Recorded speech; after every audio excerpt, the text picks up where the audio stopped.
বন্ধুরা, কাঁচা আলুর এই বিখ্যাত রেসিপি বাড়িতে একবার অবশ্যই বানিয়ে খাবে, খেতে কিন্তু দারুণ লাগবে।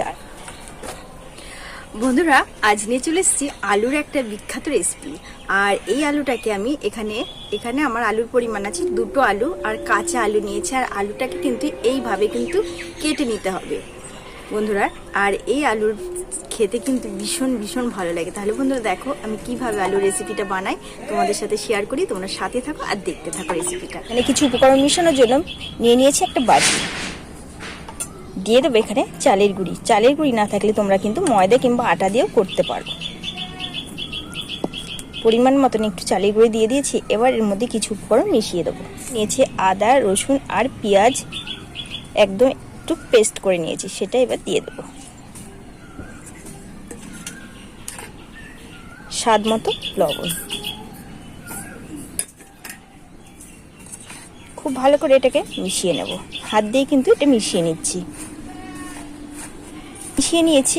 এবার সামান্য পরিমাণে একটু জল আমি দিয়ে দেবো এখানে। আর জলটা কিন্তু একদম নর্মাল জল নিয়ে নিয়েছি। সেটা দিয়েই খুব ভালো করে আমি একটা পেস্টটাকে তৈরি করব। আর এই পেস্টটা কিন্তু একদম পাতলাও হবে না, গাঢ়ও হবে না, মিডিয়াম আকারে করে নেব। ঘনত্বটা কিন্তু এই যে এইভাবে কিন্তু রাখতে হবে। দেখো একটা আঠা আঠা কিন্তু ভাব চলে এসছে। এইভাবে কিন্তু এই ব্যাটারটাকে তৈরি করে নিতে হবে। এই নাস্তাটা কিন্তু একদম চা বসিয়ে কিন্তু তৈরি করা যায় চটজলদি। ভীষণ সময়টা কম লাগে আর কি। আর এখানে কিছু পরিমাণে নিয়েছি কর্নফ্লাওয়ার, সেটা এবার আমি এতে ঢেলে দেব। দিয়ে দেবো একটু চালের গুঁড়ি, স্বাদ মতো লবণ। আবার এটা খুব ভালো করে মিশিয়ে নেব। এটা একদম রেডি হয়ে গেছে। এবার বাকি কাজটা তৈরি করব। বন্ধুরা, এখানে কিন্তু 2টো বাটি আমি এখানে নিয়ে নিয়েছি। আর এবার আমি এই আলুটা নিয়ে নেব। এখানে এক পিস নেব। আর এইভাবে এই ব্যাটারের মধ্যে আমি কিন্তু চুবিয়ে নেব।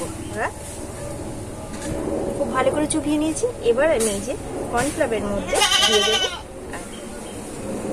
আর এইভাবে করে কিন্তু প্রত্যেকটা আলুর ফিঙ্গার আমি কিন্তু তৈরি করি। আবার একটা দেখিয়ে দিচ্ছি বন্ধুরা। আবারও একটা আলু নিয়ে নিয়েছি। আবার এই ব্যাটারে দিয়ে দেবো। আর এইভাবে শুকনো হাত দিয়ে এইভাবে করে ঘুরিয়ে ঘুরিয়ে নিতে হবে।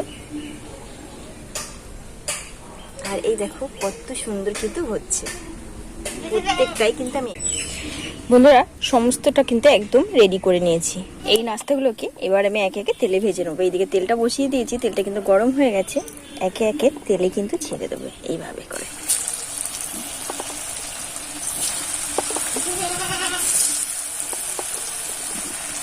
বন্ধুরা এই দেখো কত সুন্দর নাস্তাগুলো। এগুলো কিন্তু একদম আমার ভাজা হয়ে গেছে। আর দেখো দেখতে কিন্তু দারুণ লাগছে বন্ধুরা। এবার আমি তুলে নেব। এই যে এই কালারটাই রাখবো। কালারটাও কিন্তু ভীষণ ভালো লাগছে।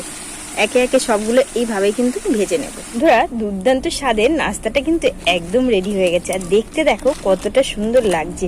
এটা কিন্তু দেখে মনে হচ্ছে না এটা কিন্তু আলু দিয়ে তৈরি হয়েছে, তাও আবার কাঁচা আলুর তৈরি। এই সুন্দর দুর্দান্ত রেসিপিটা ভীষণ ভীষণ ভালো লাগে। চা তৈরি করতে করতে এই নাস্তাটা তোমরা কিন্তু বানিয়ে খেতে পারবে চায়ের সঙ্গে।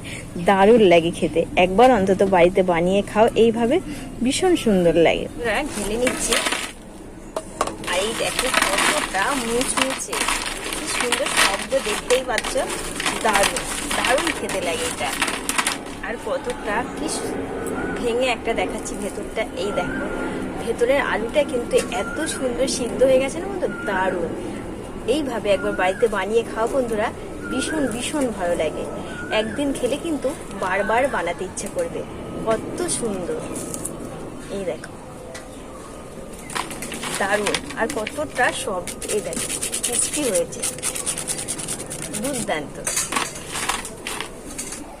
তাহলে বন্ধুরা আমার এই কাঁচা আলুর রেসিপি তোমাদের ভালো লাগলে অবশ্যই লাইক, কমেন্ট, শেয়ার আর প্লিজ প্লিজ সাবস্ক্রাইব করে পাশে থেকো। যারা আমার নতুন বন্ধু প্লিজ প্লিজ সাবস্ক্রাইব করে পাশে থেকো।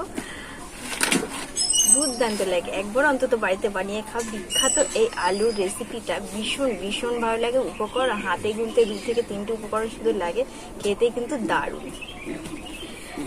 অবশ্যই একটু খেয়ে টেস্ট করবো বন্ধুরা।